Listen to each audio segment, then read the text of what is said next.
Saludos, Waris, muy buenas tardes, gracias por estar acá con nosotros. ¿Cómo estás? Saludos, Pam, y saludos a todos y todas que nos, ¿verdad? Que están con nosotros en la tarde de hoy.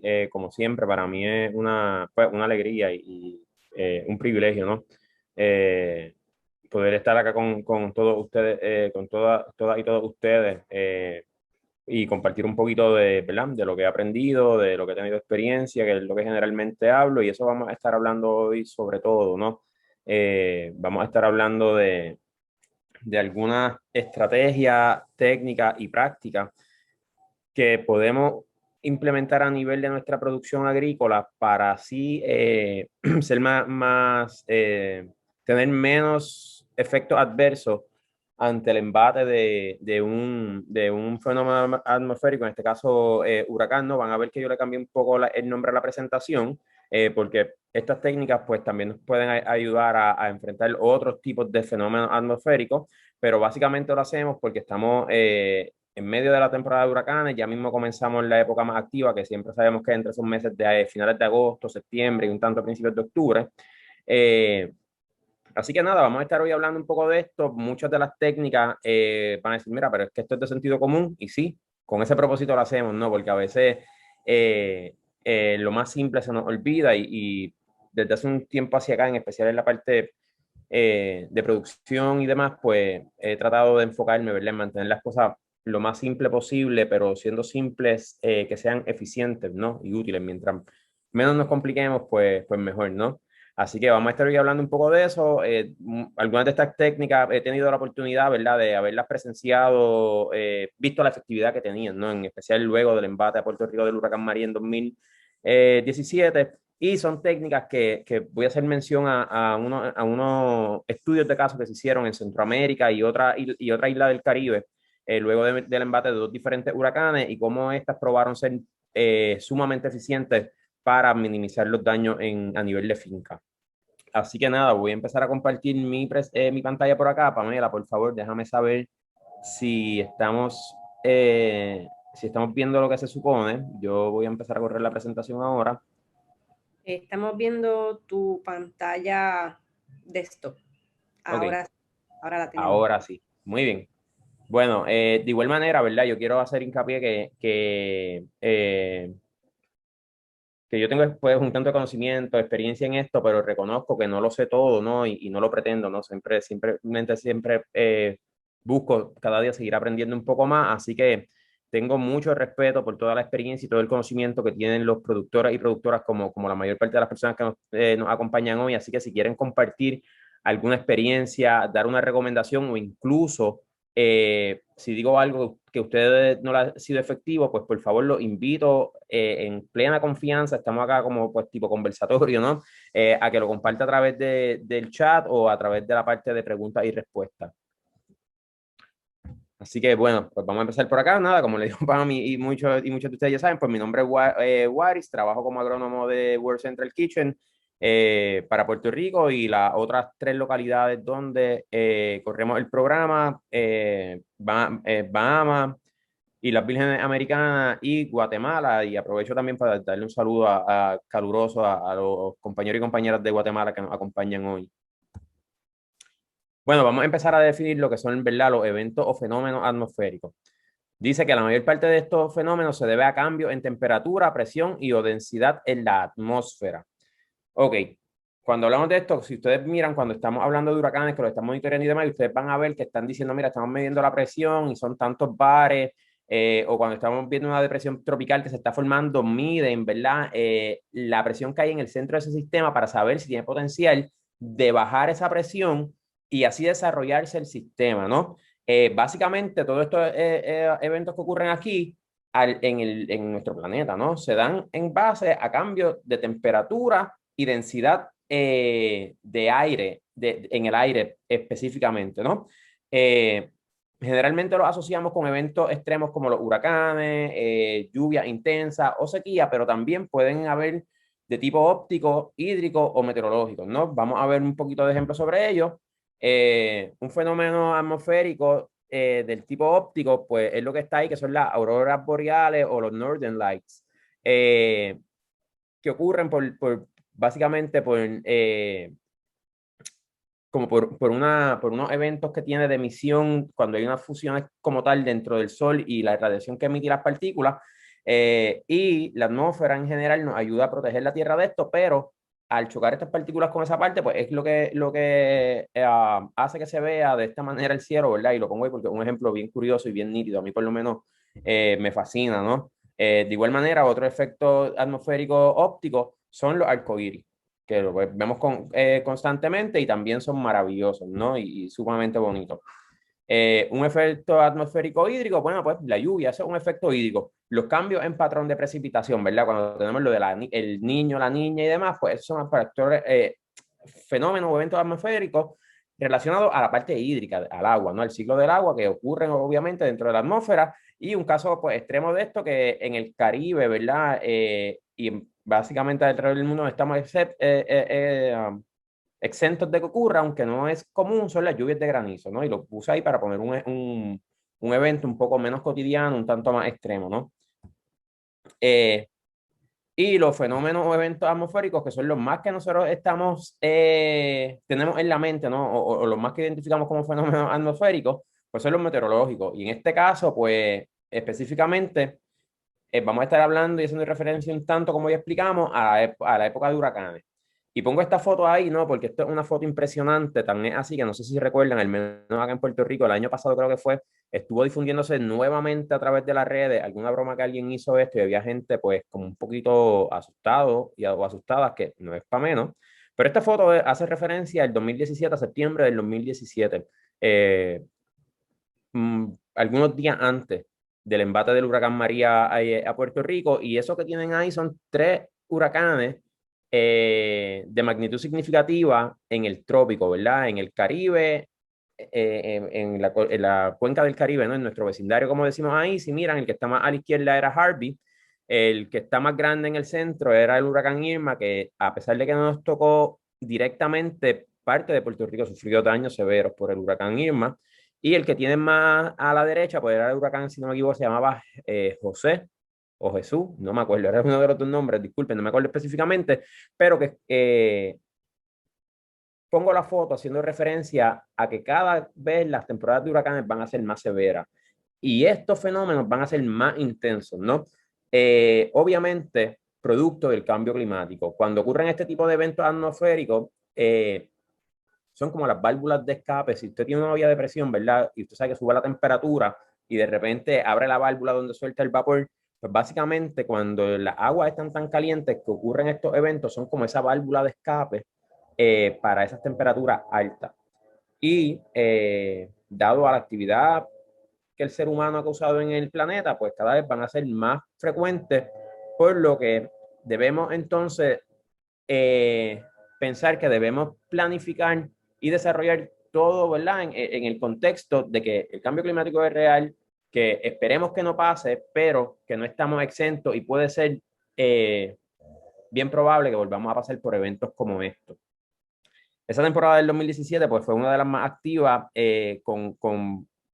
por primera vez con tocando tierra en 6 lugares diferentes, huracanes categoría 5 y 4 huracanes categoría creo que 4 o 5. Digo, huracanes categoría 5 tocaron 6 lugares, ¿verdad? Irma y María en específico tocaron 6 países, ¿no?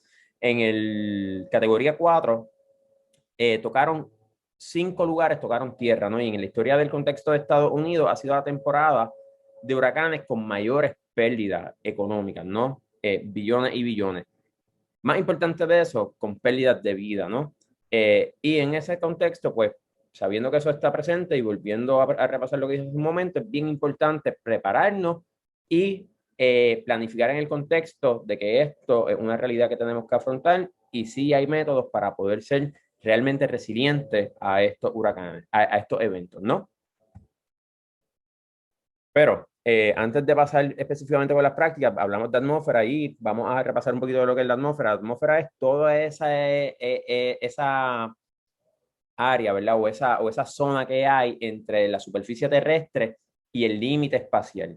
La mayor parte de la actividad en nuestra atmósfera que impacta directamente en nuestras vidas, porque es donde ocurre la vida, ocurre lo que ustedes ven ahí, que esa capa más cercana al globo terráqueo en esta imagen, que se llama troposfera, pues ahí es donde ocurre todo, ¿no? Y ahí es donde generalmente, por la cuestión de la densidad, está la mayor parte del aire.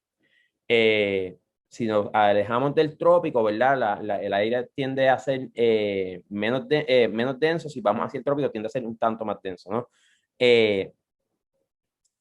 Y ahí la mayor parte de ese aire, de lo que nosotros llamamos aire, que es una mezcla de gases, que predomina el 70, si no me equivoco, como un 71 o 72%, no recuerdo exactamente, es nitrógeno.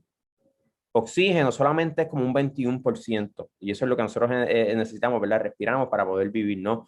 Digo esto porque hablando en el contexto agrícola, el nitrógeno es uno de los elementos que necesitan las plantas que es mayor limitante, ¿no? No obstante, con buenas prácticas agrícolas, ese nitrógeno que está en la atmósfera, suelos que estén trabajando óptimamente tienen la capacidad de fijarlo y hacerlo disponible a las plantas, no los microorganismos exactamente que están ahí, un grupo de bacterias en una asociación con unas plantas, que de eso ya hablamos y vamos a mencionar en un momento, pero solamente lo traigo como ejemplo que con una buena agricultura, unas buenas prácticas, podemos solucionar muchos problemas. Podemos solucionar ese problema de falta de nutrientes en nuestro suelo, a la misma vez minimizar la huella de carbono que tiene el de estar moviendo fertilizantes nitrogenados, y a la misma vez eso va a reducir la cantidad de CO2 en la atmósfera, ¿no? Que es lo que está ocasionando, es uno de los principales gases de invernadero, ¿no? Que es lo que hace que el planeta se esté calentando y que ocurran eventos como estos huracanes que son monstruos, ¿no?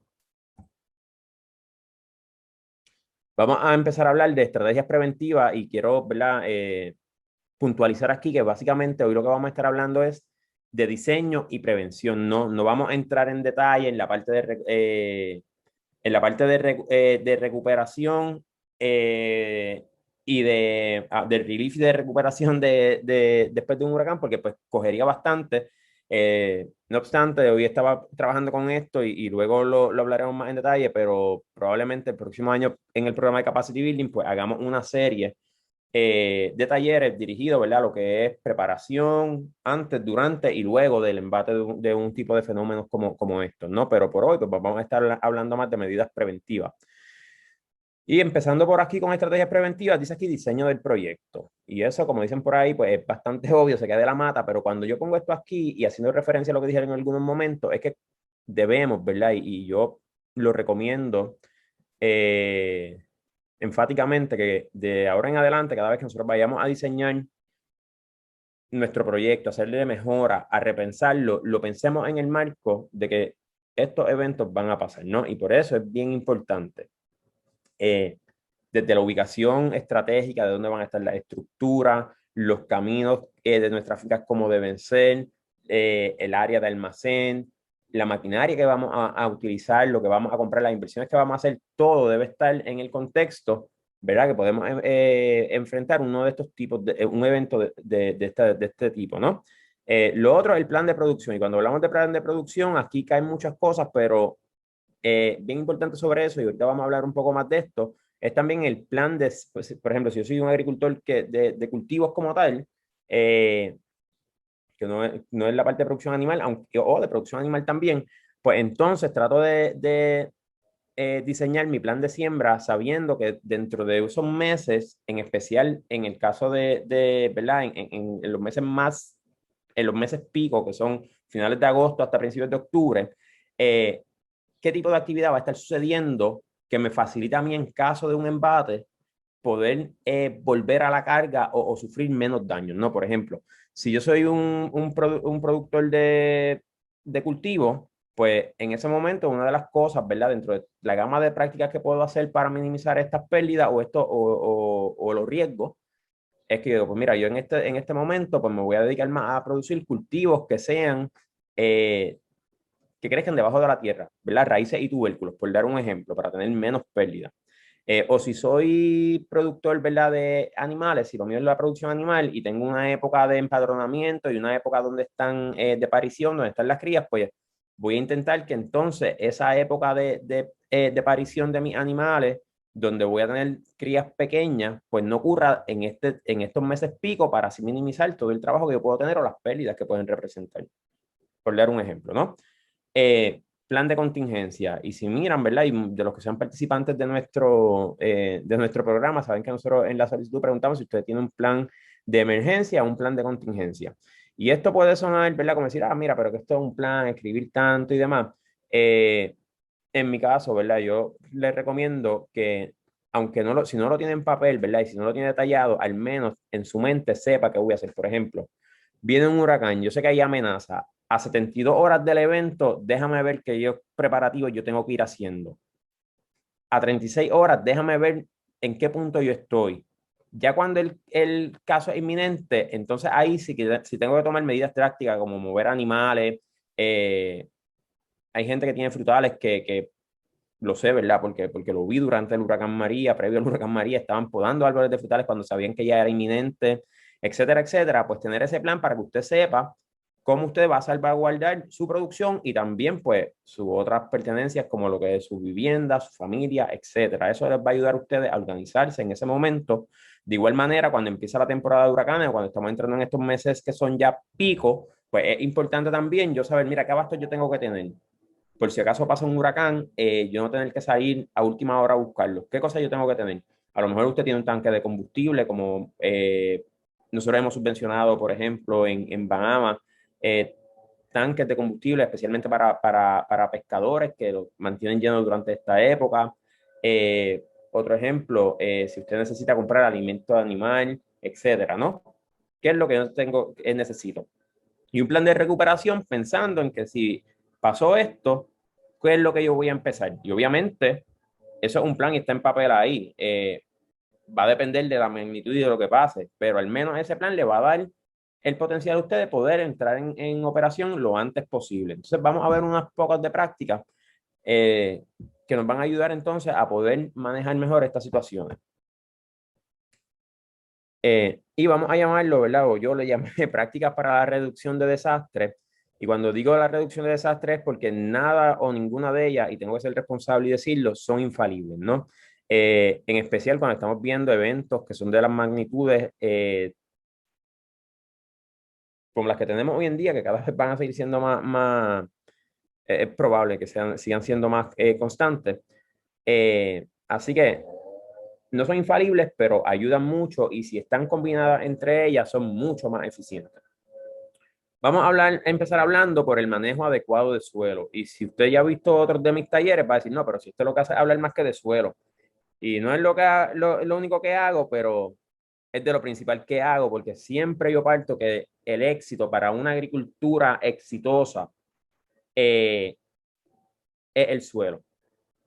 No importa si usted es agricultor, ¿verdad? Que lo que produce son cultivos o si usted su producción es animal.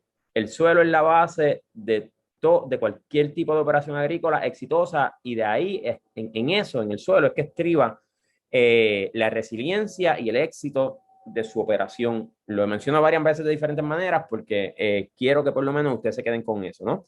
Así que si usted ya vio el webinar que yo estuve dando hace unos meses atrás sobre manejo de suero, esto le va a servir a manera de repaso. Si no, pues vamos a introducir algunas prácticas y si ustedes quieren conocer un poco más de ella, en confianza, yo al final pues, voy a dejar mi correo electrónico, me pueden escribir. Para quienes son participantes de nuestro programa en la plataforma nueva, que luego Pamela le puede dar detalles de ella cuando terminemos este evento, usted puede ir y ver ¿verdad? Puede ver la grabación de ese taller, ¿no? Vamos a hablar de lo que son siembra al contorno, uso de cobertura permanente, barreras para el control de erosión y zanja, entre otras cosas. Siembra al contorno, cuando estamos hablando en lugares donde hay pendiente, pues son imperativas tener este tipo de siembra, ¿no? Y no es otra cosa que marcar línea de manera horizontal a la pendiente para así entonces evitar que se pierda suelo por la escorrentía de agua, ¿no? Y si usted mira en esa figura que está aquí a la izquierda de su pantalla, que es un dibujo como tal, van a ver que hay como una zanja y una línea y los cultivos siguen, ¿verdad? Como esa curvatura de esa pendiente. Eso es lo que son siembras al contorno y son bien fáciles de marcar. Si quienes estén interesados o interesadas, o incluso vamos a incluirle en el email de seguimiento una presentación básica de cómo usted puede marcar el contorno con una herramienta que usted puede fabricar de manera casera. De igual manera, nuevamente, si tiene alguna duda, me pueden contactar a mi email, que se lo voy a estar dando al final. Y lo que ustedes ven en la otra foto a su mano derecha, pues son in situ, ¿verdad? En campo, siembra en campo, al contorno. Yo siempre recomiendo que no importa si su declive de la finca es un 5% o es un 20 y pico, que eso es un montón, pero sí se hace agricultura aquí en ese tipo de declive, hasta 40 y pico y más, ¿no? Que siempre las siembras deben ser al contorno por un montón de beneficios que tiene, pero hablando per se en casos de eventos atmosféricos extremos, no solamente de huracanes, de lluvia extrema, eso le va a ayudar a que el suelo se mantenga en su lugar, que no se pierda, ¿no?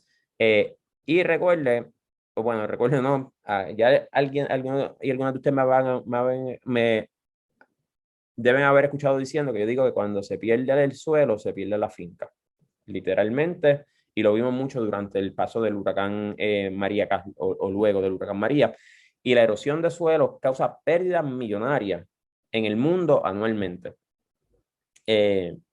Así que aquí tienen unos ejemplos, la foto que está en la parte inferior de la derecha, déjenme ir nuevamente sobre ella. Si ustedes miran, eso es una finca que prácticamente el declive casi no se ve al ojo humano, ¿no? Pero está ahí y ellos están haciendo siempre el contorno.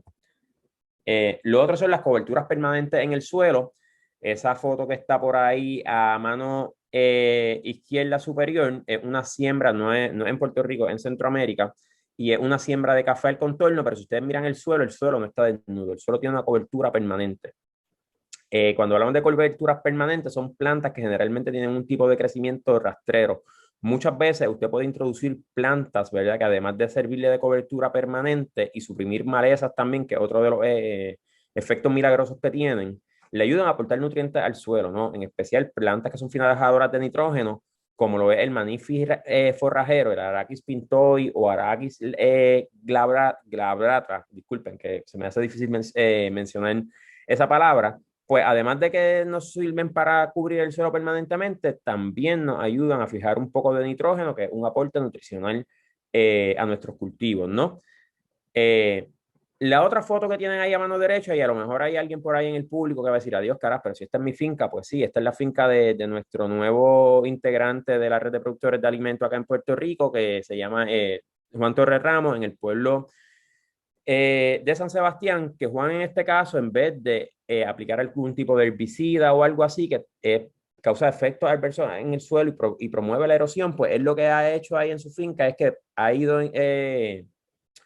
implementando la técnica de manejo mecánico de la maleza, o sea, hace su deshiervo con un trimmer y no deja el suelo descubierto completamente.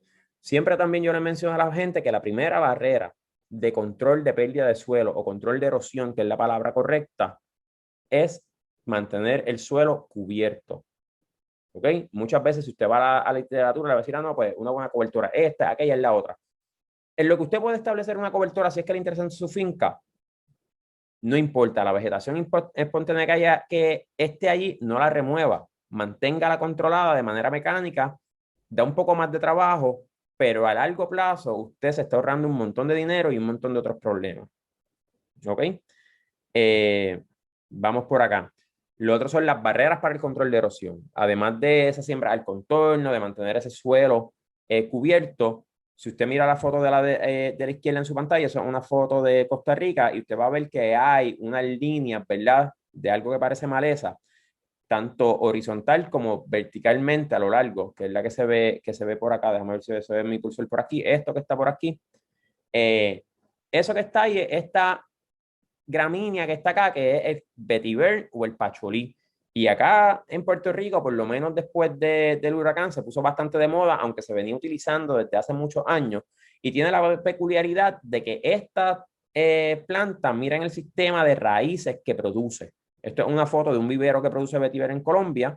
Y miren lo largo de la red de raíces que ella hace, que ella literalmente lo que hace es una red que aguanta ese suelo. Esto es una planta, ¿verdad? Que es maravillosa y es milagrosa, como yo digo.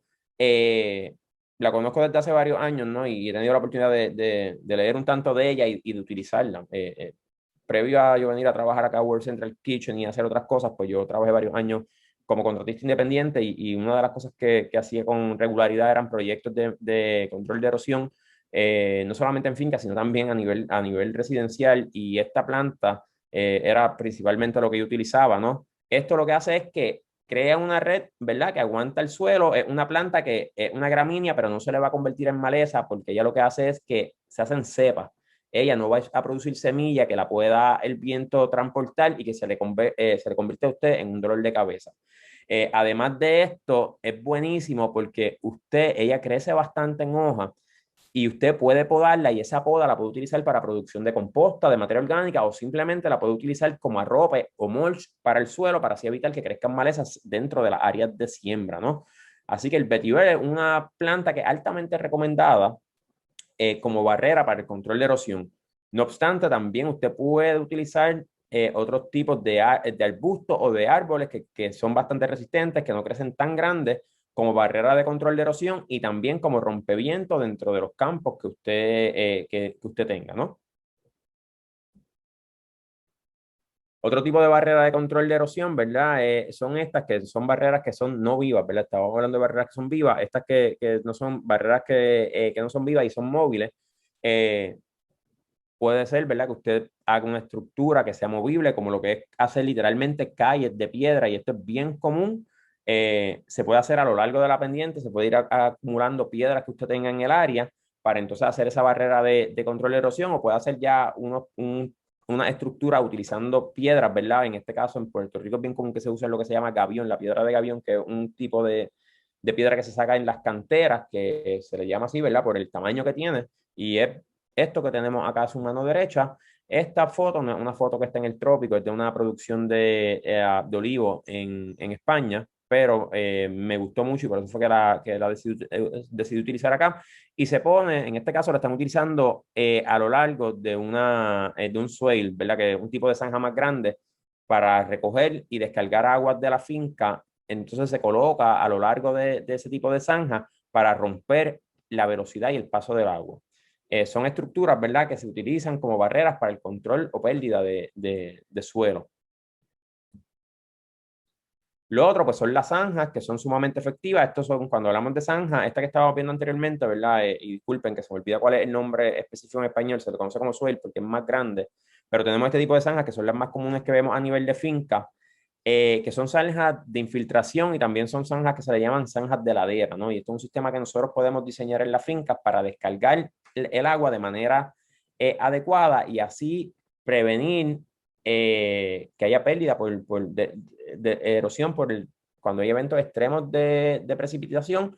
Cuando el agua se va por ahí para abajo, arrasa, se lleva el suelo completamente, ¿no? Si miramos en el dibujo que tenemos aquí a la izquierda, van a ver, ¿verdad?, cómo entonces esto es una combinación de prácticas donde tenemos zanjas de ladera, esto que está acá, ¿verdad?, simulando que tenemos siembras de vetiver, las terrazas con los cultivos, y aquí es donde entonces se depositaría esa agua que va corriendo desde aquí hasta acá, se deposita y generalmente las zanjas no están a nivel cero. Las zanjas tienen un tanto de declive, entre un 3, un 5% de declive, dependiendo del tipo de suelo, para descarga del agua. No obstante, a lo largo, ¿verdad?, de la corrida de la zanja, generalmente si vemos en la en la foto del lado, disculpen, van a ver que hay una interrupción en esa zanja que estamos viendo ahí al centro de la foto. Es que muchas veces se le hace este tipo de barrera, además de romper con la velocidad que lleva el agua, también ayuda a que se mantenga un poco de agua en la zanja y que infiltre en el suelo y así reabastezca esa agua subterránea en nuestra finca, que también es bien importante. En base a suelos, pues estas son de las muchas prácticas que hay, pero estaba mencionando las principales y las más fáciles que usted puede utilizar a nivel de finca. Eh, si hace una, está bien. Si no hace ninguna, por favor, no deje el suelo por ahí desnudo, descubierto. El uso de herbicidas, que sabemos que la mano de obra es intensiva, que a veces no está disponible completamente, pero muchos agricultores y agricultoras, o un número significativo en los últimos años se han movido de utilizar herbicidas a controles mecánicos, eh, porque es mucho más eficiente, es más seguro para el ambiente, pero en términos de erosión, al tú utilizar herbicidas por largo tiempo, haces que tu suelo sea más propenso a la erosión, ¿no? Así que es como darte un tiro en el pie, ¿no? Estamos hoy solucionando un problema, entre comillas, pero nos vamos a causar problemas mucho más grandes en el futuro. Así que yo siempre los invito a que ese suelo se mantenga cubierto, aunque sea con la vegetación espontánea, que se controle de manera mecánica, ¿verdad? Y la mantengamos baja. Discúlpenme en un momento, es que estoy un poquito afectado del sistema respiratorio por la cuestión esta que hay del evento de polvos del Sahara y demás. Denme un segundito en lo que me tomo un poquito de agua y continuamos.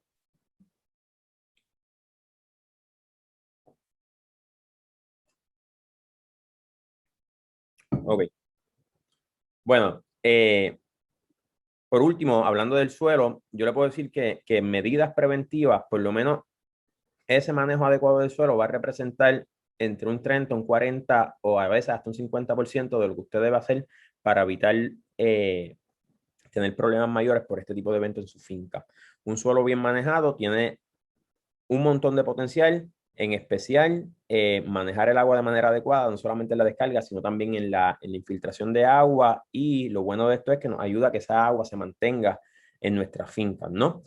Vamos a hablar ahora un poquito de práctica a nivel de producción de cultivo. Ahorita comencé hablando, ¿verdad?, de lo que son las temporadas de siembra y le mencionaba que una buena práctica de esto es nosotros hacer nuestro calendario de siembra anual, teniendo en consideración esa época donde podemos tener el impacto de estos eventos y entonces podemos movernos a producir cultivos que en caso de que pasar por este tipo de fenómenos, entonces tengamos menos probabilidades de pérdida de estos cultivos, ¿no?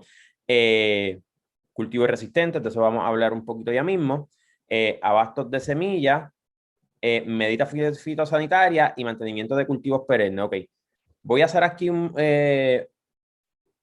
énfasis en lo que son medidas fitosanitarias. Cuando hablamos de medidas fitosanitarias, son medidas que nos van a prevenir que nuestras plantas sufran de algún tipo de enfermedad o ataque de plagas, lo que es muy común luego de este tipo de eventos, ¿no? Muchas veces cuando pasa esta devastación, por la alta humedad que hay en los suelos, se puede propagar bien fácil muchos tipos de hongos que causan pudredumbre o, ¿verdad?, lo que llamamos tizón y demás en nuestros cultivos. Por eso es bien importante que una vez pasan este tipo de eventos, usted mantenga un monitoreo rutinario de cómo se están viendo esas plantas y cómo se están comportando. Y si usted ve que tiene síntomas de que se están enfermas, es bien importante entonces eliminar esas plantas. De igual manera, les digo, ¿verdad?, que un suelo que está bien trabajado, que tenemos buena materia orgánica en él, que fue una de las cosas que a mí se me olvidó mencionarle ahora mismo, que siempre es bueno nosotros irle aportando al suelo materia orgánica, porque dentro de las maravillas que aporta la materia orgánica al suelo, también está que nos ayuda a promover una mejor estructura de suelo. Y cuando hablamos de una mejor estructura de suelo, son suelos que son menos propensos a pérdidas, ¿verdad?, por erosión, infiltran agua de excelente manera y además de eso, generalmente estos suelos que tienen un contenido de materia orgánica adecuado y una buena estructura son suelos que están vivos, que tienen una microbiología que están trabajando a su capacidad y cuando nosotros tenemos esa microbiota en el suelo trabajando a capacidad, nos van a ayudar a prevenir esas enfermedades que pueden, ¿verdad?, darse por condiciones de suelo adverso, ¿no? Un término que no es ampliamente utilizado, pero si usted busca en la literatura va a encontrar lo que se llaman suelos supresivos, ¿verdad? Y son suelos que suprimen patógenos. Muy bien, además de eso, cuando pasa el huracán, ¿verdad? Si vemos que tenemos eh, árboles, por ejemplo, que fueron afectados significativamente, muchas veces, ¿verdad? Y es duro tomar esa decisión, pero muchas veces lo mejor también pues, es eliminarlo, porque ese árbol que está enfermo puede ser que me cause, ¿verdad? Que me disemine otras enfermedades a los demás que están alrededor de él. Lo otro también que pasa, y yo no sé, ¿verdad? Si ustedes, aquí sabemos que tenemos muchos productores y productoras, pero por ejemplo, hago referencia a Puerto Rico, que donde pasé, donde que nací, crecí, vivo y donde tuve la experiencia de vivir pues, el huracán María. Una peculiaridad en ataques de insectos luego de George es que en mi caso yo noté que se dispararon el ataque por áfido y quereza. Se disparó porque como muchos de los bosques, ¿verdad?, de las áreas boscosas y demás quedaron devastadas, pues se movieron muchos de estos a donde todavía quedaban cultivos como frutales y demás. Y lo otro que me estuvo bien curioso y siempre lo menciono, no puedo decir a ciencia cierta, pero entiendo que fue por la devastación que hubo por el huracán y todas las consecuencias que hubo después. prácticamente a lo largo y ancho de Puerto Rico se dispararon las poblaciones de unos escarabajos que le dan a las cucurbitáceas, ¿verdad? A las calabazas y demás, que ustedes van a encontrar unos que son como azul metálico y demás, y eso, ¿verdad? Es bien común que pase luego de estos eventos, así que es bien importante no solamente mantener ese monitoreo de enfermedades, pero sino también de plagas luego que pasan estos eventos para que así usted pueda tomar las medidas adecuadas, subsanarlo y que no le cause más problemas de los que ya le causó el evento. Vamos a hablar, ¿verdad?, de lo que es la planificación de siembra y ahí es siempre, y esto es una de las diapositivas que ya ustedes, si quienes estuvieron, ¿verdad?, pudieron ver en el webinar de planificación de siembra, pudieron ver esto, que es la rotación de cultivo, y yo siempre invito a las personas, ¿verdad?, que hagan esto como parte integral de su producción, por muchos de los beneficios que tiene, pero dentro de esa rotación de cultivos, cuando usted hace ese calendario de siembra, pues es importante tener en consideración esos meses de la temporada de huracán y decir, mira, ¿qué yo puedo sembrar? Dentro de las cosas que debemos sembrar, y fue algo que me lo mencionó una vez un agricultor que yo menciono muchas veces y demás, que es Don Luis, que es de Camuy, que ¿verdad? Fue de los primeros que tuvimos en la red de productores de alimentos, pero pues mi relación con él viene de hace ya un poquito más de 10 años y ha sido para mí un maestro, al igual que para muchas otras personas. Él en un momento me dijo que él se iba a dedicar más a sembrar parte de tubérculos, ¿verdad? O vegetales de raíz, como le llaman en otros sitios, farináceos en su mayoría, ¿verdad? Eh, para esa época, porque eran los cultivos que iban a resistir. Y una de las cosas que pienso yo que en un plan de siembra adecuado es que entonces durante esa época pues, podamos estar ya cercano a cosechando, cercano a la cosecha de este tipo de cultivos. Primero, muchos de ellos no necesitan de refrigeración para poderse almacenar. Segundo, hay otros que por un periodo de tiempo se mantienen, ¿verdad? Sino, se mantienen viables, ¿verdad? O aptos para consumo en el suelo. Así que cuando hablamos de este tipo de eventos, una de las cosas que pasan es que perdemos la fuente de energía eléctrica, ¿no? Y no vamos a tener cómo correr áreas de refrigeradores y demás para poder conservar alimentos. Así que esto, además de darnos esa resiliencia a que probablemente resistan el huracán y podamos seguir cosechando y produciendo y vendiendo, también son cultivos que generalmente son de fácil almacenamiento porque no requieren de refrigeración. Eh, Bien importante la práctica que yo le mencioné de zanjeo y también en cuanto a la preparación del suelo, que se hagan lo que nosotros decimos acá en Puerto Rico, lo que le llamamos bancos de siembra o camas elevadas de siembra en el suelo, que es donde tú aterras y esta hilera grandes, ¿verdad? Elevada, para que así si hay lluvia, acumulación de agua, al menos, ¿verdad? Ellos estén un poco más altos y se pueda entonces proteger un poco más de esa alta humedad, ¿no? Eso es una práctica también recomendable. Y esa foto que tenemos ahí, ¿verdad? El cultivo de yuca o de cazaba. Y de acá a la derecha, pues lo que tenemos es batata, como nosotros le llamamos acá, o boniato, como le llaman en otras partes del Caribe. No sé en Guatemala, ¿verdad? Si cómo se refieren a esto como tal. A este cultivo, si usaban la palabra batata o si usan alguna otra.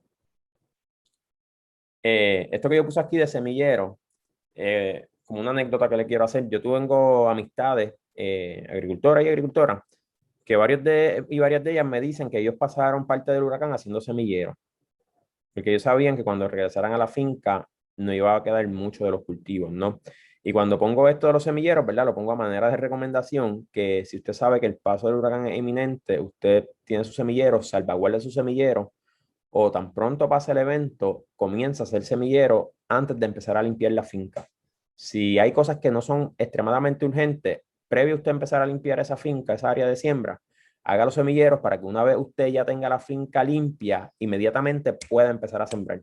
De hecho, uno de mis amigos cercanos que es agricultor, pues me está diciendo, mira, ya, ¿sabes? Básicamente, digo, y no solamente me está diciendo, yo lo vi ya como 4 o 5 semanas luego del paso del huracán eh, María por Puerto Rico, ya le estaba cosechando algunos vegetales y algunos cultivos de hojas para poder, ¿verdad? Tanto abastecerse él como volver a generar, ¿verdad? Sus ingresos, porque es de lo que vive. También mencioné la parte de abasto de semillas. Nosotros dimos también un taller de preservación, producción y preservación de semillas. Le podemos compartir la presentación, información sobre eso, pero es importante que siempre usted tenga su abasto de semillas, en especial durante la época eh, de huracanes, si usted por X o Y razón, que es la realidad de muchos agricultores y agricultoras, no tiene el tiempo para producir su semilla, pues yo siempre les invito a que usted se prepare, ¿verdad? Y tenga ese abasto o ese stock o stash de semillas durante esta época. No sé si recuerdan que en el caso del huracán María nuevamente, se importaron un montón de semillas a Puerto Rico. Entonces es ideal que nosotros ya las tengamos acá antes que pase eso y aprovechamos, ¿no? También para compartirle, que Pamela ya mismo le va a compartir vía el chat el enlace a un productor de semillas que probablemente el más grande ahora mismo en Puerto Rico, que se llama Desde Mi Huerto, Raúl, que está en Isabela, que es parte de nuestra red, y es un colaborador y produce unas semillas de buena calidad. Así que si usted no produce su propia semilla y quiere entonces empezar a tener ese abasto de semillas, aunque sea por esta época de huracanes, pues esa es una opción donde las consiga. De igual manera, las estaciones experimentales también producen semillas de buena calidad. Y además de preservar ese suelo, otra de las cosas que nosotros siempre tenemos que cuidar, que para mí es patrimonio de la humanidad, son las semillas, ¿verdad? Y mantener esa diversidad de cultivos que tenemos. Si usted es un agricultor, ¿verdad? O agricultora que sus cultivos son de ciclo largo o perennes, ¿verdad? Como son en su mayoría los frutales, pues también hay muchas prácticas que usted puede implementar para así minimizar el riesgo de pérdida ante los huracanes, que sabemos que muchas de las fincas arrasaron con la siembra. Y vuelvo y le digo, ¿verdad? Son prácticas que no son infalibles, pero nos van a ayudar. Eh, si usted mira a mano izquierda, tenemos ahí poda de un árbol de limón. Esto es una producción de limón. Esto no es en Puerto Rico, ninguna de las dos fotos es en Puerto Rico. Eh, Aunque bien sabemos que hay siembras de producción comercial aquí, un montón de siembras de limón. Por ejemplo, tenemos Agrotec, que está en Las Piedras, que es parte de la red de productores de alimentos. Tenemos un montón de otras personas dentro de la red y en Puerto Rico, a lo largo de Puerto Rico, pues, ¿verdad? Ingertía Manacé, en Atillo y demás, que producen limones y otros cítricos. De igual manera, tenemos otros productores de mango, de aguacate y demás, pero esta práctica en los frutales es una práctica que debe ser estándar. Es la práctica de poda. Y cuando hablamos de poda, es de una poda de mantenimiento, ¿verdad? Cuando buscamos información vamos a ver que hay varios tipos de poda, ¿verdad? Principalmente lo que es poda de formación, poda de mantenimiento y poda regenerativa o de regeneración, ¿verdad? Que es bien común esa práctica en el cultivo de café. Pero en el caso de los frutales es bien común o lo que es recomendable es que usted haga lo que se llama una poda inicialmente cuando usted establece su siembra, que haga una poda de formación. Y esto es que a medida que el árbol va creciendo, usted le va dando forma a ese árbol, ¿no? Hasta que él llegue a un tamaño adecuado que usted entienda que ese es el tamaño bueno para usted para manejarlo. Generalmente en árboles de cítrica los dejan 5, 6 pies, algunas veces hasta 7, no mucho más de eso para que se haga fácil la cosecha. En árboles de mango, aguacate y cultivos que son más grandes, el árbol pues los dejan crecer entre 8, 10, 11 pies más o menos, no mucho más de eso, como usted puede ver a mano derecha, y eso le ayuda no solamente a facilitar la cosecha, pero también cuando usted tiene un árbol que es compacto, es mucho más resistente a huracanes, ¿verdad? No es lo mismo un árbol de mango que tenga 20, 25, 30 pies, que tiene un montón de hojas, que pesa un montón, que ustedes no lo pueden ver, pero toda esa área superficial de las hojas sigue acumulando agua y esa agua también pesa. Así que usted imagínese todos esos cientos o miles de hojas que tiene con esa capa de agua que le está pesando, más viento sobre 100, 120, 150, hasta más millas dándole, se cae porque se cae o se rompe porque se rompe generalmente, ¿no? No obstante, si tenemos esta poda de mantenimiento, que una vez que ya el árbol llegó al tamaño adecuado, nosotros anualmente, luego de la cosecha, damos esa poda de mantenimiento, nos va a ayudar a nosotros a mantener ese árbol de una fuerte y saludable. De igual manera, siempre ir desarrollando ese suelo que está donde ellos están para que así ese árbol pueda crecer un sistema de raíces fuertes que se ancle bien. Y dicho eso de paso, ¿verdad? Mencionamos que dentro de los próximos capacity building que hemos pensado hacer, pues queremos, ¿verdad? Dar un poco más de énfasis a lo que es la producción y manejo de frutales, así que esperemos que sea parte de nuestro ofrecimiento para el próximo año. Entonces, vamos a hablar un poco sobre prácticas que se pueden hacer en producción animal. Y básicamente, cuando nosotros tenemos producción animal, En su mayoría, o en su mayoría no, o una parte significativa hacemos dentro de estructuras, ¿verdad? Como ranchos para ponedoras, para pollos parrilleros o para pequeños rumiantes, conejos, etcétera. Eh, Así que vamos a hablar de lo que son estructuras seguras para estos animales. Y esto comienza desde el diseño. Muchas veces, ¿verdad? Sabemos que es costoso, pero como le mencioné ahorita, poco a poco es mejor hacer las cosas desde un comienzo bien que usted hacer una inversión y perderla y tener que empezar desde cero, ¿no? Eh, una estructura segura generalmente es bien común, ¿verdad? Que los ranchos de animales sean estructuras de materiales mixtos. Muchas veces tenemos los pisos y una pared completa, una media pared en concreto o bloque. Ladrillos también se utilizan bastante. Y que el resto de la estructura, el techo de la estructura sea en zinc o en algún otro tipo de metal, ¿no? Y sabemos que si no están bien anclados o se han construido de manera adecuada, pues con el viento se va a llevar, que fue una de las cosas que más se perdieron en Puerto Rico durante el huracán María. Entonces, estos techos de metal, además de estar diseñados, siempre invito a que los techos no sean en agua. Cuando hablamos de agua, pues ya son esta estructura que usted tiene a la derecha, que es como el tipo que puede ser 2 aguas o 4 aguas. Desde el punto de vista de diseño estructural, la ventaja que tienen estos techos cuando se hacen así es que mientras él recibe el azote del viento, la presión del viento por un lado, en el caso de los vientos que son, disculpen, de los techos que son a 2 aguas, el otro lado está haciendo presión a la inversa de donde está ejerciendo presión el viento y la ayuda a ser más resistente. Cuando ya tenemos estructuras que son a 4 aguas, pues en vez de solamente tener una de estas aguas, ya sea la parte del frente o la parte de atrás del techo, pues también va a estar cancelando esa fuerza que viene de acá o contrarrestándola, ¿no? Eso es parte de un diseño. Otra cosa es que si usted no lo hace en forma de agua, es solamente un techo que lo haga con un cierto ángulo, como funcionan las alas de los aviones, ¿no? Que es para cortar el viento en muchas veces, en un punto que ellas se mueven, ¿verdad? Es para cortar el viento, no para aguantarlo. Así que eso es bien importante, pero también fijar estos techos, amarrar estos techos con cables de acero y lo que llamamos tensores es bien importante, ¿no? Y esto, pues, usted debe hacerlo, generalmente se anclan al piso, se anclan a la misma estructura, pero utilizando expansiones y otros tipos de materiales que van a fijar realmente esto y nosotros vamos a poder tensar ese techo. Esto es altamente recomendable y es sumamente efectivo. Una de las cosas que yo recomiendo también, y es un tanto más de trabajo, pero pues estas son inversiones que se hacen y son costosas.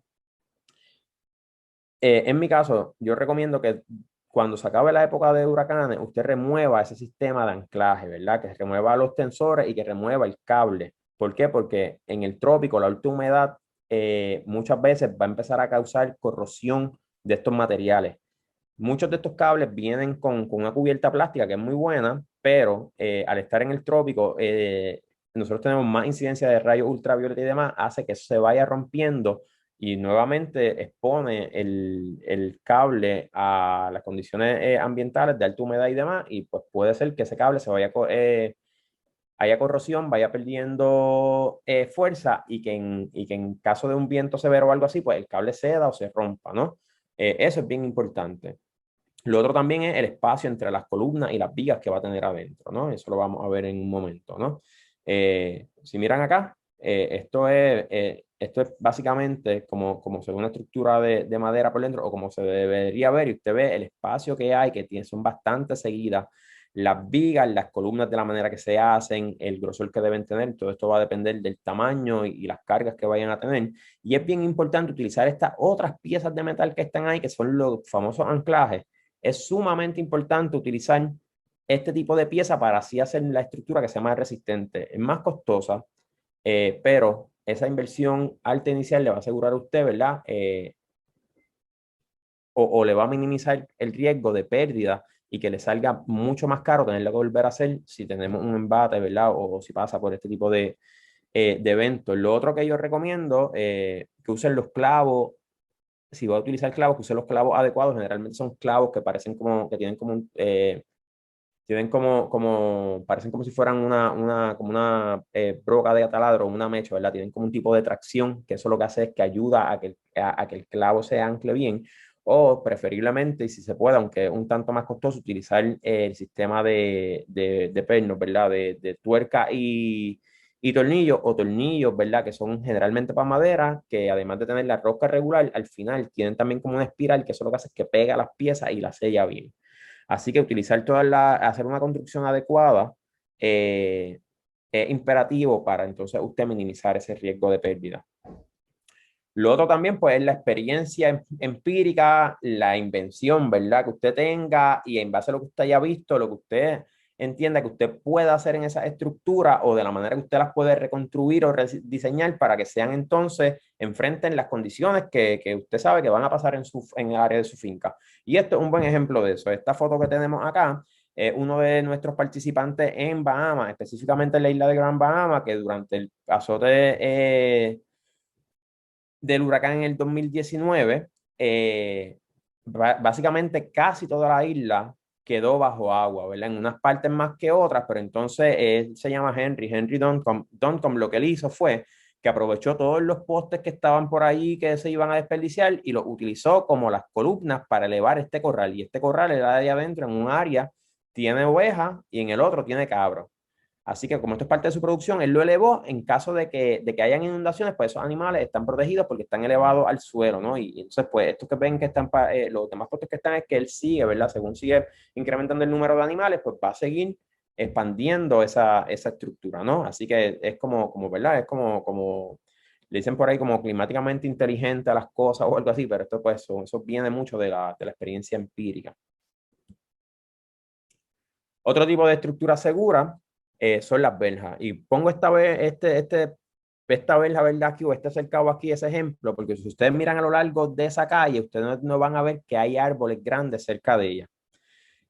¿Por qué? Porque generalmente en eventos como huracanes de vientos fuertes que se caen árboles, los árboles son los que la mayor parte de las pérdidas de la cerca vienen porque le caen otros objetos encima, en especial árboles, y los rompen.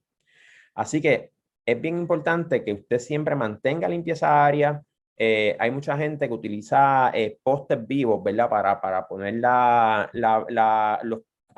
alambres, lo que se llama un poste vivo o, ¿verdad? Una estaca viva es un árbol, ¿verdad? Que usted puede sembrar ahí. Hay especies que se prestan para eso. Hay muchas especies que son bien buenas porque además de servirle para poner el alambre y dar sombra, también sirven su follaje para alimentar los animales, ¿verdad? Y eso es el tema de lo que es silvopastoril. Si ese es su caso, pues entonces también usted debe mantener esas especies que tiene ahí vivas compactas, ¿no? Con una poda constante para que no sean muy grandes o muy anchas, que tengan potencial o que minimicen el potencial de poder romper ese cerco. Y eso tiene que ver con algo que vamos a hablar ahora, ya prontito. Lo otro es, ¿verdad? En la producción animal es la evacuación, ¿verdad? De los animales. Cuando hablamos, al igual que las personas van y se refugian y evacúan una área, eh, muchas veces nosotros debemos evacuar los animales del área donde nosotros los tenemos, ¿no? Muchas veces la persona lo que hace, si tiene la facilidad, y lo he visto acá que hay gente interesada que luego del huracán María han invertido en hacer estructuras que sean más resistentes para poder poner sus animales ahí. ¿Verdad? Y por eso es que el primer punto es moverlo a una estructura segura. Y obviamente no para todos los animales se puede hacer ni para la totalidad de ellos. Más complejo cuando estamos bregando con ganado bovino por su tamaño, ¿no? En otros casos, si son áreas que son propensas a la inundación, pues lo que se hace es que se mueven a tierras más altas. Y de hecho, hablaba con un agricultor, creo que también era de Bahamas, que me comentaba que uno de los proyectos que él tiene es que él está construyendo un carretón, él es productor de pequeños rumiantes, porque en el caso de que vayan a pasar por otro huracán, él los puede meter todo en el carretón y llevárselo a una finca a una propiedad de un amigo que es más alto y le va a prevenir que los animales pues mueran ahogados. Eh, en el caso de las abejas, ¿verdad? Se le llama transhumancia de las colmenas. Y esto es que en las noches, en las cajas, ¿verdad? Se aseguran bien o se clavan las tapas de las cajas o se amarran de manera fuerte. Preferiblemente hacerlo de noche porque están todas las abejas de ahí, se tapa la piquera o la entrada a la colmena y entonces pues se mueve a un lugar que sea más seguro o más alto por caso de inundaciones.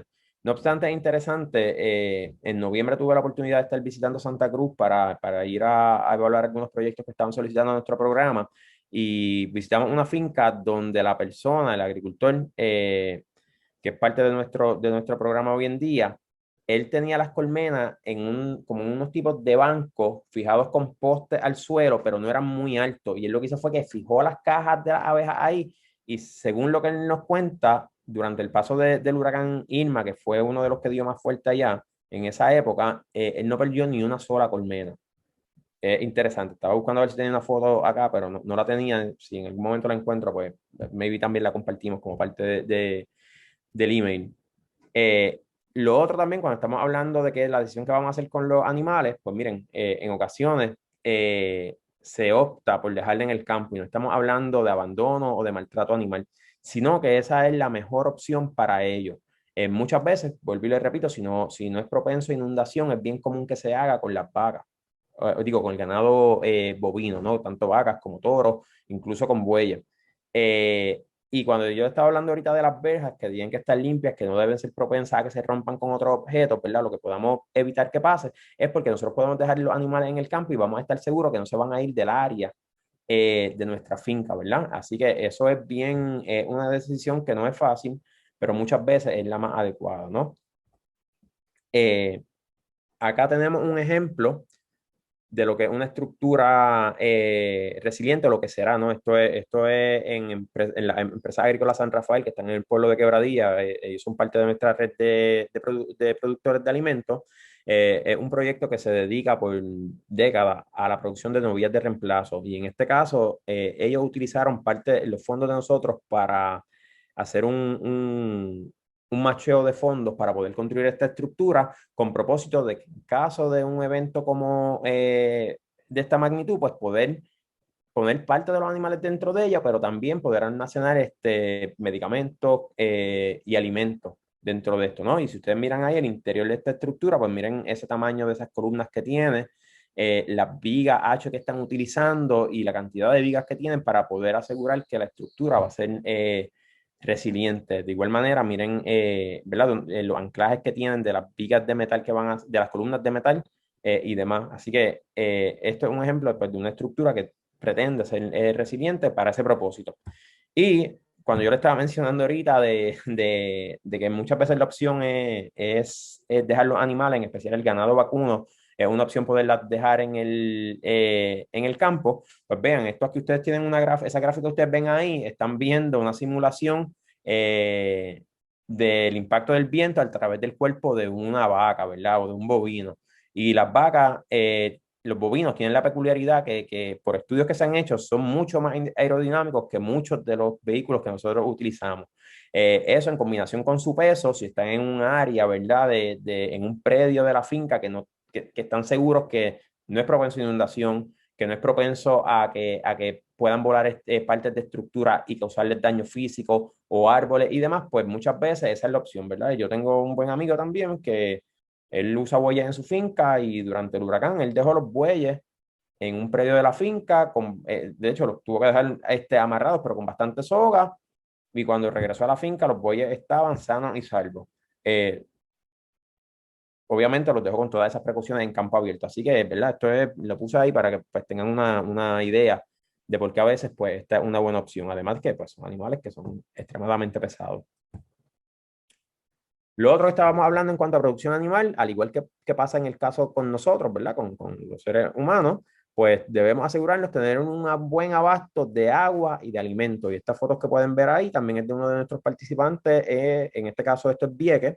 El proyecto se llama La Finca de Alberto, o también le llaman Community Throughout Colors, donde el uso de nuestra subvención, ¿verdad? Nosotros le facilitamos ese vagón que ustedes ven ahí y él lo que lo ha hecho es que lo ha convertido en un almacén. Él también él produce aves, él produce huevos, tiene también gallinas parrilleras y demás, o pollos parrilleros, el término correcto. Y él se asegura que durante la época de huracanes, pues tener un abasto suficiente de alimentos. De hecho, esto fue cuando estaba empezando a desarrollar el proyecto. Hoy en día cuenta con dos de estos vagones, donde trata de mantenerlos lo más, la cantidad que más pueda de comida, en especial aumenta la cantidad que tiene durante la época de huracanes. Un punto importante. Usted debe almacenar el alimento en un lugar adecuado. Y cuando le hablo de esto, es que un lugar que sea protegido de alta, ¿verdad? Las inclemencias que es del tiempo, pero también con baja humedad. Ustedes muy bien saben, los productores y productoras de animales, que uno de los problemas grandes cuando almacenamos alimentos son los hongos. Así que es bien importante que usted mantenga eso en unas condiciones adecuadas, con ventilación. Muchas veces este tipo de estructura, ya sea movible como son los contenedores, o sea una estructura en hormigón o una estructura anclada en metal, pues es bueno tener un extractor que periódicamente prende. Usted lo puede prender de vez en cuando para que el aire circule y baje la cantidad de humedad. En el caso de los contenedores, como muchos y muchos de ustedes pueden recordar, durante el huracán María, pues viró unos cuantos, ¿no? Por eso es bien importante hacer unas buenas bases y poder anclarlo al piso, también con tensores para evitar que tengamos ese problema. Y también, ¿verdad? Se le hacen una estructura de metal que se le soldan o se le pegan en la base a los contenedores para anclarla a los postes de concreto.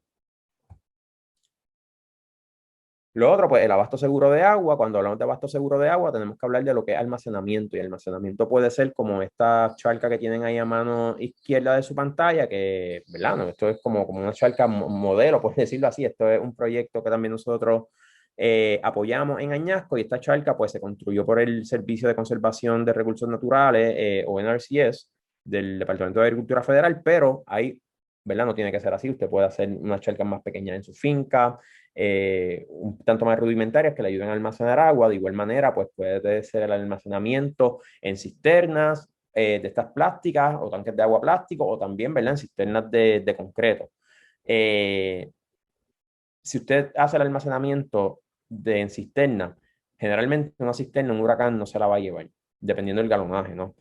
Eh, pero cabe mencionar que si usted va, un galón de agua, para que usted tenga una idea, un galón de agua pesa 8.4 libras.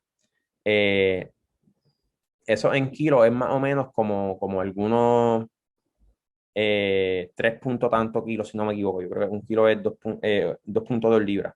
Pues tiene que estar pesando como alrededor de 3 y tantos kilos. Eso es un montón. Así que imagínense una cisterna que tenga 500 galones o 1000 galones, lo que va a pesar. Eso sí, usted debe coger esa tapa de esa cisterna y fijarla, ¿verdad?, al tanque con tornillos y tuercas, ¿verdad? O si no, amarrarla bien, porque si esa tapa vuela, generalmente se va a empezar a vaciar y por ahí mismo se va a ir el tanque de agua, y pues usted perdió su abastecimiento. Lo otro también es que si usted tiene un pozo, pues generalmente los pozos, o bueno, o los pozos dependen de un sistema de bombeo o de una bomba de agua. Este ejemplo que tienen ahí, pues es una bomba de agua que utiliza la energía solar para poder entonces extraer el agua de ese pozo.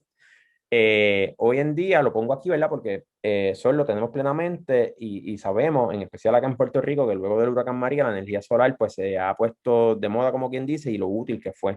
De hecho, había proyectos que estaban montando sistemas solares pequeños, o, ¿verdad?, o básicos en fincas, para permitirle a los agricultores volver a la operación y también pues proveerle un tanto de resiliencia. Y ya desde hace un tiempo, pero son bastante comunes en el mercado hoy en día, venden bombas de agua solares. Y son eficientes, son buenas y tienen un precio bastante razonable. Eh, Estos son como conceptos básicos, ¿verdad?, de lo que usted puede hacer en cuanto a la producción animal, en cultivo y prácticas generales, en especial en el manejo de suelo. Otras recomendaciones, ¿verdad?, que usted puede hacer es, y esto es bien, bien importante, si usted tiene una estructura con techo plástico o de polietileno, ¿verdad?, de esta tela plástica, usted debe remover esa cobertura, ¿verdad? Si usted tiene un vivero o un invernadero y tiene ese techo plástico, usted debe removerlo. ¿Por qué? Por el simple hecho de que cuando el viento le da, esa área superficial que tiene, lo que básicamente va a hacer es que, si, no sé si ustedes tuvieron la oportunidad de verlo luego del huracán María acá, que básicamente los que le dejaron los plásticos, eso lo que hizo fue que los compactó básicamente, los envolvió y lo hizo como, lo aplastó como si fueran una lata. No obstante, la mayor parte de los viveros que se les removió la estructura, la tela plástica, sobrevivían completamente. Y nada, se los digo, después del huracán yo ayudé a instalar varios plásticos, ¿no? Muchas veces estos plásticos tienen el sistema donde tú lo anclas, ¿verdad? Las canaletas que tienen para tú anclarlo, permite que tú las puedas quitar y puedas guardar ese plástico sin tenerlo que romper. Mucha gente lo que hace es que los pica porque esperan hasta el último momento, que, ¿verdad? Es entendible, porque quitar estos plásticos de un vivero que tenga 100, 150, 200 pies, es un trabajo increíble, ¿no? Entonces mucha gente lo que hace es que los corta cuando el paso ya es inminente. Lo que usted se tiene que asegurar si usted lo corta es que no queden pegados del vivero partes que sean de ese plástico, que sean considerablemente grandes, porque eso también empieza a dar cantazo y puede entonces hacer que parte del vivero ceda, y muchas veces si una parte cede, toda la estructura se debilita. Eso es una recomendación, ¿verdad? Eso debe ser una práctica, ¿verdad? Estándar. Nunca le deje ese plástico a su vivero o a otra estructura que tenga cuando haya un evento de esto. Lo otro, como le mencioné, es desarrollar, ¿verdad? Y repensar y rediseñar y seguir construyendo y desarrollando ese proyecto, valga la redundancia, pensando que esta situación va a pasar. Porque es mejor, ¿verdad? Si pasa, pues mira, estaba preparado. Si no pasa, pues qué bueno, pero como quiera, no tenía esa preocupación. Eh, lo otro, ¿verdad? Crear redes de apoyo, crear comunidad. Una de las cosas, tanto, ¿verdad? Lo sé en Guatemala, cuando pasó lo de los volcanes, como en Puerto Rico, como pasa prácticamente alrededor del mundo cuando hay estas situaciones, son las redes de apoyo entre sus vecinos más cercanos, ¿no? Y no solamente esto, en cuanto a la agricultora y agricultora o productora y productora, yo los invito, ¿verdad? Que también usted cree esas redes, porque algo que se dio en Puerto Rico que fue bien chévere, en especial con los agricultores ecológicos, fueron las brigadas de apoyo que se hicieron para los proyectos donde X o Y día iban, ¿verdad? Esta brigada de agricultores y agricultores se iban a este proyecto, después iban al de ellos y así consecutivamente para ayudarle a restablecer nuevamente su operación. De hecho, aquí en Puerto Rico, pues esa red de apoyo, ¿verdad? Esa comunidad de apoyo, pues se extendió al Caribe porque vino gente de Santa Cruz, vino gente incluso de República Dominicana y demás que ayudó en otras fincas acá en Puerto Rico, incluso gente hasta de proyectos agrícolas en los Estados Unidos que vinieron acá para poder brindar ese apoyo. De igual manera, entre su comunidad, porque si algo tenemos claro es, ¿verdad? Y en especial acá en Puerto Rico, que la comunidad, el pueblo, fue quien salvó al pueblo. Luego, pues con ayuda de otras organizaciones como los World Central Kitchen y demás, pero la comunidad, ¿verdad? Es sumamente importante para poder entonces seguir para adelante luego de este tipo de eventos.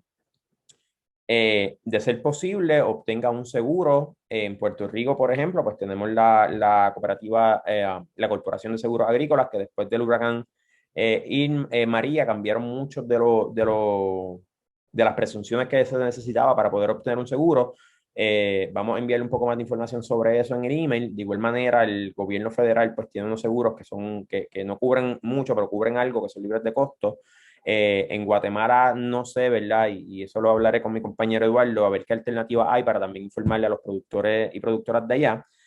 Así que si es posible, si usted tiene una finca, tiene animales, si tiene estructura, si usted lo que es elaborador o elaboradora de seguro, de alimentos, es importante que tenga un seguro también para esa propiedad, y si puede tenerlo para su equipo, mucho mejor. Bien importante que cuando usted tenga sus seguros para estructura, que mire, que cubra todo lo que dice, ¿verdad? Que todas las cosas que usted se puede enfrentar en un huracán, especialmente la parte de inundaciones, porque muchas veces usted compra un seguro de esto y de repente no se dio cuenta que en la póliza decía que no cubría inundaciones y es lo mismo que nada. Así que es bien importante asegurarnos y saber por qué nosotros estamos asegurando y que nosotros estamos pagando. Y, ¿verdad? Esto que puse ahí, ¿verdad? Dice ahí, recuerde siempre que es mejor prevenir que tener que lamentar. Yo creo que era así. No sé si, yo no soy bueno con los refranes, pero yo creo que esa era la línea, ¿no? Así que siempre es bueno, ¿verdad? Al igual que con la salud, con muchas otras cosas de la vida, pues andar prevenidos, como uno dice por ahí, pues tener ojo al gol, que tener que lamentar esas pérdidas.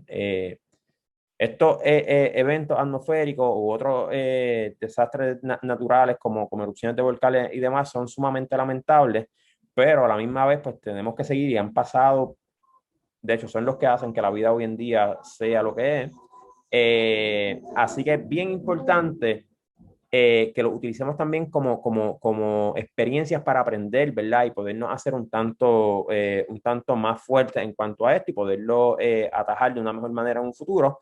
Y pues los dejo con esto que dice por ahí, y en mi pensar que es que debemos de pasar de ser resistente a ser realmente resiliente. Y resiliente es una palabra que sabemos en Puerto Rico desde el 2017, está un tanto trillada o abusada, pero es una palabra que en su definición es bien buena y es bien importante, ¿no? Así que es realmente pasar de resistir, que es lo que hemos hecho de cierta manera, lo que hicimos principalmente, a ser resiliente. Cuando tú eres resiliente, no es que tú vas a estar ahí fastidiado o fastidiada dando para adelante después de eso, sino que puedes llegar a tu funcionamiento normal de una manera más rápida o que vas a resistir mucho más cualquier situación adversa. Nada, gracias por su atención. Si hay dudas o preguntas, lo podemos hacer ahora por acá por el chat. De igual manera, ¿verdad? Yo siempre quedo a su orden. Si usted necesita contactarme, pues acá está mi correo electrónico, bien fácil, waris@wck.org. Y una vez más, nada, estamos abiertos a preguntas, comentarios, recomendaciones. eh, son más que bienvenidas, ¿no? O sea, así seguimos aprendiendo todo y todas. Nada, y una vez más, pues gracias, ¿no?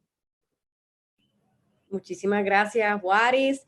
Definitivamente agradecidísimos y agradecidísimas por compartir y darnos de tu insumo, de tu experiencia y todas esas recomendaciones. Ajá, cuéntame. Pamela, disculpa, se me olvidó mencionar que no sé si lo mencioné, pero no recuerdo, que muchas de las prácticas que yo hablé, en especial de manejo de suelo, eh, luego del embate del huracán Mitch en 1998 a Centroamérica, en especial el área de lo que fue Guatemala, Nicaragua, Honduras, se hizo un estudio de casos de fincas con este tipo de prácticas sostenibles o ecológicas, muchas de ellas eran fincas agroecológicas, en comparación a fincas y producciones convencionales, ¿verdad? De los efectos que habían hecho y resultó que estoy hablando que fue un estudio de más, se tomaron como estudio de casos más de alrededor de 1.800 fincas.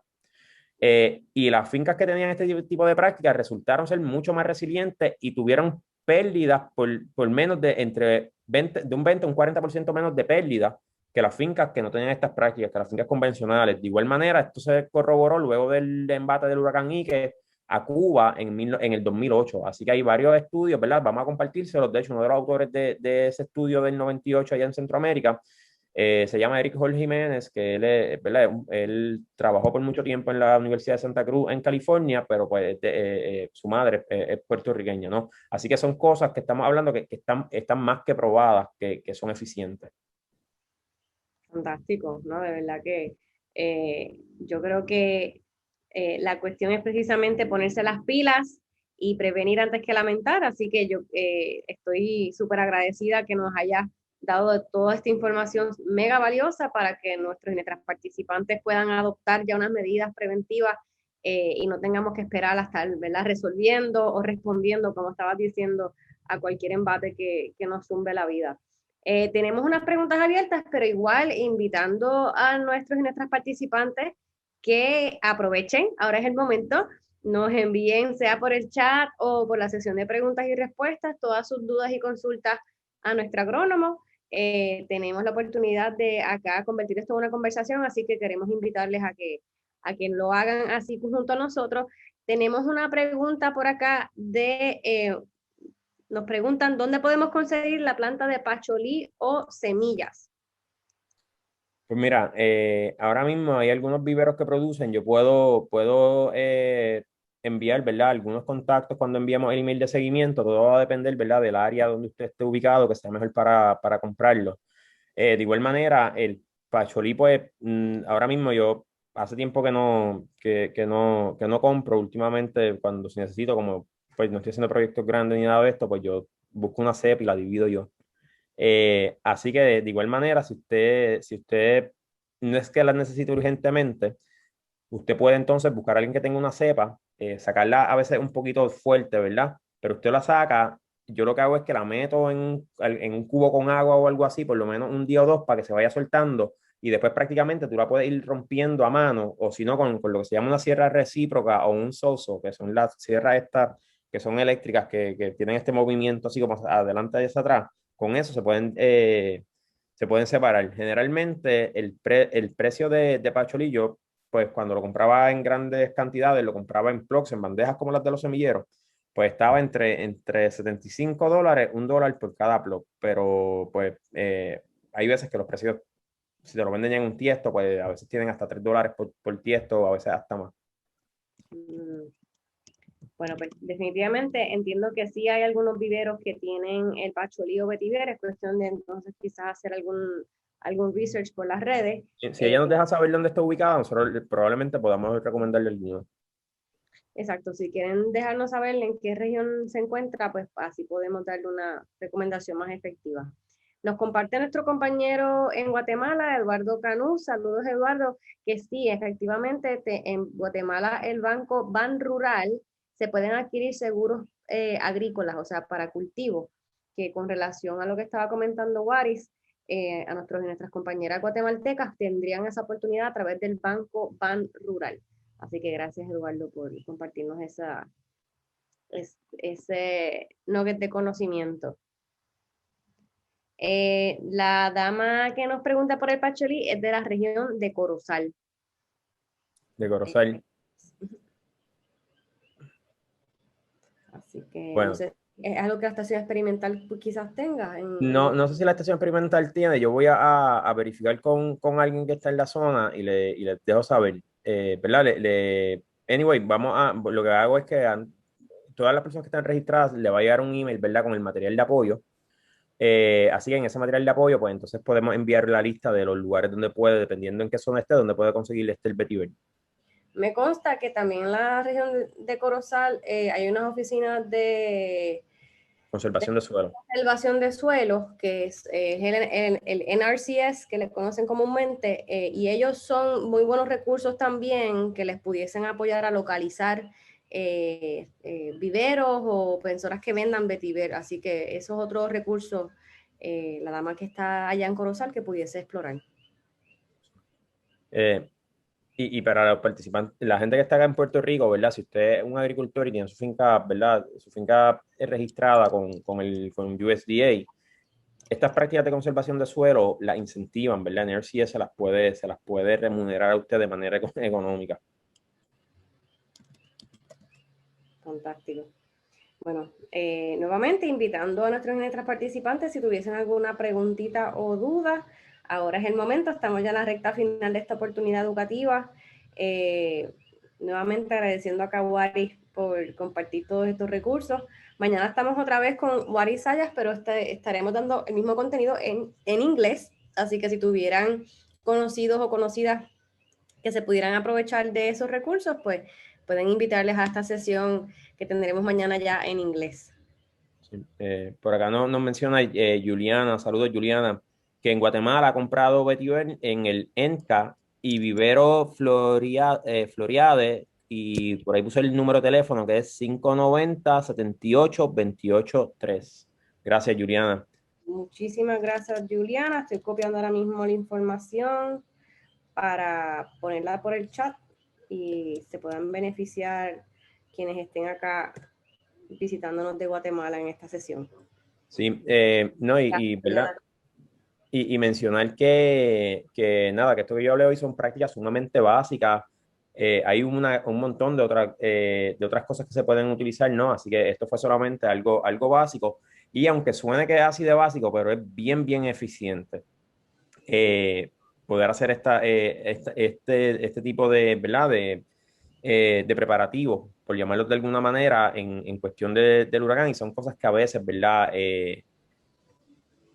Son, ¿verdad? Son, como yo le dije al comienzo, son de sentido común, ¿no? Pero muchas veces con nuestro ahorro de vida y demás, pues como yo digo, pues a veces fallamos en lo básico. Así que también pues lo traje a manera de repaso de conceptos básicos que son bien eficientes. Definitivo.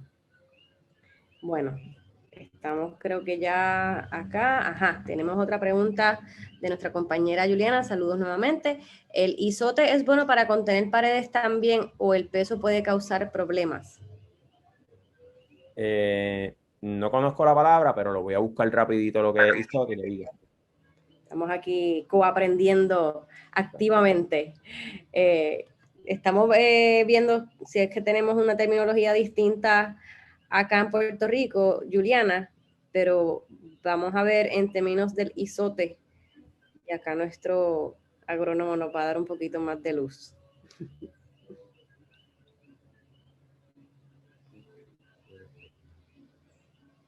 Nos comenta que es una variedad del género yuca. Sí, sí, lo acabo de ver. Pero la pregunta es, ¿hacen fibra con él? Juliana, si nos puedes comentar si hacen fibra con él, que quizás eso nos pueda determinar.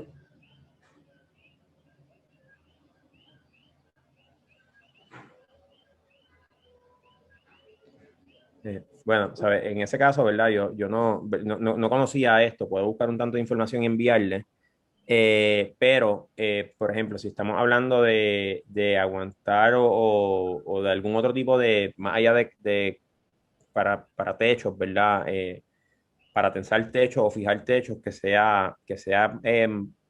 no sea acero. Hay un montón de otras cosas que se pueden, de fibras, ¿verdad? Que se pueden utilizar, no solamente tiene que ser pues metal, ¿no? O acero. Un ejemplo de eso es las sogas que se hacen con el cáñamo, que el cáñamo es una de las fibras más resistentes que hay, ¿verdad? Fibras naturales más resistentes que hay. Dice que no lo usan para linderos o para contener paredes, pero me preocupo por el peso. Puede causar que se caiga el talud. Ah, ok. Para prevención de erosión. Pues mira, sí, Juliana, esa es una buena pregunta y una buena observación porque cuando tú estás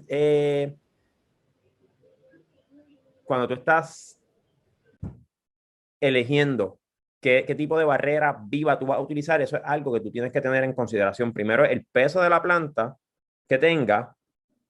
Segundo, cómo crece su sistema radicular, porque a veces tú puedes tenerlo, sus raíces, ¿verdad? A veces tú puedes tener una planta que la parte aérea sea bastante pesada, pero tiene un sistema de raíces suficientemente fuerte como para poderlo utilizar. De igual manera, conocer bien cuál es tu suelo. Si tu suelo es un suelo que es profundo, que se puede desarrollar ese sistema de raíces, pues lo puedes utilizar. Si no, pues yo recomiendo pues que entonces te vayas con más como tipo Gramínea y demás. Yo menciono el vetiver porque el vetiver es, ¿verdad? Es bien bueno, es bien conocido. O sea, como yo le mencioné ahorita, el vetiver para mí es una planta milagrosa, pero de igual manera hay un montón de otras gramíneas que se pueden utilizar para control de erosión. Muchas otras variedades.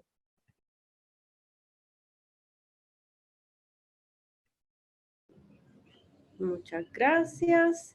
Juliana, si tienes alguna pregunta de seguimiento, déjanos saber. Nos comenta Juliana que sí, que va a investigar cómo es la raíz del isote. Y que sí, que las gramíneas le parecen excelentes. Fantástico. Gracias, Juliana, por esas mega preguntas. Sí, sí, no, definitivo. Y por enseñarnos también, ¿eh? Estamos por acá coaprendiendo todo el tiempo. Creo que estamos ya. Me parece que si no apareciera alguna otra pregunta. Recomendación para que no levante el heno de mis camas. Ok, sí, ok, aquí, si es en cuanto para que no se levante el heno que usan como mulch, o, ¿verdad? O como arrope, pues primero yo sé que a veces pues un tanto costoso o algo así, pero es bien eficiente la capa que se utilice. Generalmente si tú utilizas una capa de heno que es más densa, las fibras van a estar enredada entre ellas y va a ser un tanto más difícil que se pueda levantar. De hecho, en mi caso, yo en algún momento pues tengo un poco de experiencia como productor. No me atrevo nunca a llamarme agricultor porque pues para mí son un término bien grande, pero por espacio de los últimos 10 años, por lapsos de tiempo, pues me he dedicado a la siembra, ¿no? Y en mi caso, acá en Puerto Rico, yo a veces iba a casas agrícolas que tenían pacas de heno y en algún momento llegué a comprar bolas de heno que ya no estuvieran buenas para el consumo animal y me las vendían más baratas y yo lo usaba de arrope. Pero entonces yo lo que hacía era que usaba una capa bastante densa para que eso me evita muchas cosas, en especial también que el viento me la pueda llevar porque básicamente se hace como una alfombra completa. Así que te puedo hablar, ¿verdad? De mi experiencia, yo te diría que lo denso, ¿verdad? Que sea esa capa. Y el largo de la fibra también es importante que utilices. Pregunta de seguimiento, ¿qué grosor entonces recomendaría? Bueno, eso va a depender de la disponibilidad que tú tengas. Pero en mi caso yo siempre trataba que tuviera un grosor entre 3 5, entre 3 4 5 pulgadas la capa, que es bastante. Pero en especial, pues yo más que otra cosa, también es porque yo quería asegurarme que me fuera a cumplir el propósito de no tener que deshielo. Fantástico. Muchas gracias, don Sayas. Estamos acá ya haciendo una última convocatoria a preguntas, aprovechando que tenemos nuestro agrónomo acá en vivo y a todo color. Si tienen alguna consulta de alguna práctica que ustedes estén utilizando o que estén buscando implementar, pero no sabrían por dónde comenzar o dónde conseguir recursos, pues en la medida posible acá estamos para responderles. Damos un minutito o dos más y si no, pues estaremos dando por finalizada esta sesión. Pam, algo que quiero compartir, y no sé si lo puse en la presentación, pero hoy, pues, hablando de aprender cosas nuevas, estaba buscando un poco más de información sobre técnicas de evacuación animal y demás, y descubrí que por lo menos acá en Puerto Rico entiendo yo que no se hace, los centros de evacuación de animales, que es que en algunos lugares, ¿verdad? Tienen, ¿verdad? Por localidad, tienen unas estructuras que son en hormigón completo, súper resistentes, y lo que hacen es que mueven, ¿verdad? Están disponibles para que los agricultores y agricultoras puedan mover parte de sus animales a esa estructura para salvaguardarlos durante el proceso. No es todo su, ¿verdad? Todo su hato o toda su rebaño o todos los animales que tengan en la finca es parte de ellos, pero se hace para entonces asegurar tener esa semilla, ¿verdad? Esa semilla, por decirlo de alguna manera, animal, para poder reproducir en caso de que hayan pérdidas grandes, ¿no? Eso conlleva otras medidas de salubridad animal, ¿verdad? Como vacunación, etcétera. Pero me pareció que es una muy buena idea y acá por lo menos en Puerto Rico que tenemos tanto edificio de gobierno en desuso como las escuelas que cerraron, los parques industriales y demás, podría ser una buena opción. Así que nada, lo dejo ahí como idea, ¿verdad? Para los productores y productoras que tenemos acá. Yo creo que eso es una excelente sugerencia, ¿no? Como quizás reinventamos estructuras en desuso como posibles espacios de contingencia, que tengamos algún tipo de respuesta, como dices, ¿no? Algunos establos, que a veces vemos ya ciertos espacios así como las escuelas que se están utilizando en este carácter, pero quizás de una forma más organizada y más concreta, como podemos reinventar estas propiedades que ya quizás son hasta estos los públicos en las comunidades. Pero definitivo, yo creo que la idea es quizás hasta de ser un poco creativo e imaginativo y anticipar más que todo con todas las experiencias que hemos tenido en estos últimos años, todos los embates que nos está tirando estos tiempos, debemos ser bastante innovativos en la manera en que nos vamos preparando. Así que esto es parte de eso, darle herramientas y tentarles, ¿no? Cucarles a que se preparen con anticipación y estemos en resistencia y en respuesta inmediata. Estamos por aquí ya finalizando. No sé si alguien más tiene alguna preguntita. Vi que alguien creo que alzó la mano. Si tienen alguna consulta, por favor pueden hacerlo por el chat o pregunta y respuesta. Agradecidos nuevamente por que estén acá formando parte de nuestro programa de capacitaciones. Nuevamente estamos continuando con nuestro calendario para seguir ofreciéndoles herramientas, estrategias y todo tipo de recursos que precisamente les provean todo lo que sea necesario para su resiliencia, para que estén en preparativo, anticipados y fortalecidos y continuemos creciendo, ¿no? Y asegurando nuestra seguridad alimentaria local y regional. Vamos a ver, creo que ya estamos en las últimas, Wari. No sé si tengas algo que quieras compartir, algunas palabras de cierre para nuestros y nuestras participantes. No, que nada, gracias y mucho respeto y admiración, ¿verdad? Porque un común denominador de este programa es que estamos en funcionamiento en cada una de las localidades porque hemos pasado por algún tipo de desastre, ¿verdad? Así que muchas gracias y mucho respeto y admiración a todos y todas ustedes pues que no se han quitado y siguen para adelante y metiendo mano. Acá nosotros estamos para apoyarles, ¿no? Y ayudarles a que sus operaciones sean más resilientes. Eh, Como yo le mencioné, es nuestra realidad. Los cambios de patrones climatológicos, pues ya hoy en día son reales.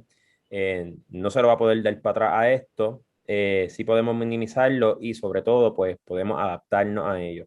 Así que nada, los dejo ahí. Lo otro, ¿verdad? Y se lo digo como a son de broma, pero en serio, recuerden que yo generalmente digo que no me crean nada a mí, que lo cuestionen todo y que entonces ustedes vayan y se informen un tanto más y puedan entonces llegar a sus propias, ¿verdad? Conclusiones. Acá pues comparto un tanto lo que sé y experiencias que he tenido. Eh, Quedo a su orden y nada, seguimos para adelante. Nada, una vez más, gracias por todo lo que hacen, por seguir persistiendo y gracias por prestarme un ratito su, ¿verdad? Su ojo y su oído. Gracias acá, compañero Waris. Gracias a todos y todas que nos acompañaron en esta tarde. Y gracias a ti, Eh, Pam. Gracias, gracias. Estaremos entonces compartiendo a través de redes sociales, a través de correo electrónico, nuestras próximas oportunidades educativas. Vamos a estar la semana que viene hablando sobre seguros agrícolas y ya en agosto comenzamos nuestro calendario de otoño con una serie de sesiones. Estaremos hablando sobre crear Media Kits. Estaremos compartiendo recursos sobre cómo organizar su plan de negocio para productores de alimentos. Así que mucha información valiosa que por ahí tenemos pendiente a compartir. Esperamos verles pronto en estas próximas sesiones. Bueno, linda tarde, será hasta la próxima. Chao. Chao.